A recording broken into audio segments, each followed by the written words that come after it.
and caused him to die soon after. This expedition took place on Muharram 1st, 4H Zad Ahmad 2108, an errand led by Abdullah bin Unais on the 5th day of the same month Muharram, 4H. It was reported that Khalid bin Sufyan al-Hudhali was gathering some mob to raid the Muslim positions.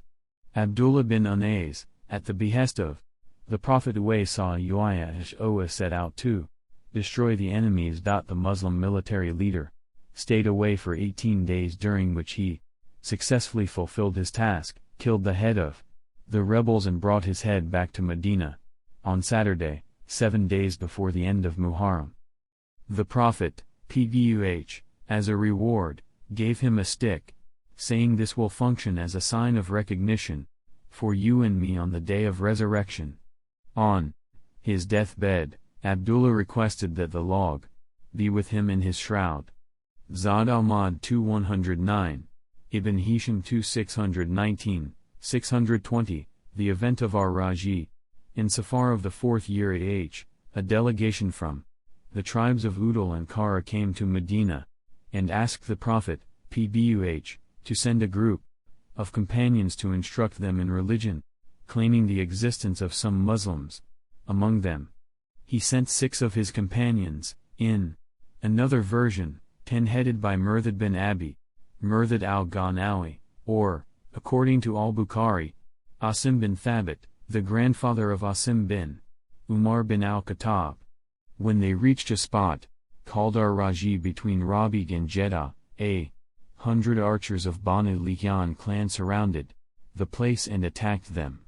The delegation of Muslims took shelter on some high ground, Fudfud, and the Bedouins offered them a pledge that they would not be killed.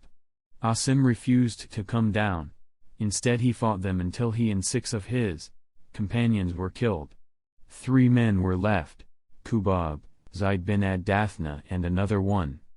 Once again, the Bedouins offered them a guarantee of safety and they accepted. When they descended, the Bedouins treacherously bound them. The 3rd man rebuked them for their insincerity and resisted them, so they killed him. The other 2 men who had killed some notables of Quraysh at Badr were taken and sold in Makkah. The first was Kubab, who was detained for some time, and then it was unanimously decided to crucify him. He was taken from the holy sanctuary to Atanum for crucifixion. He requested a respite to offer a 2-rakah prayer.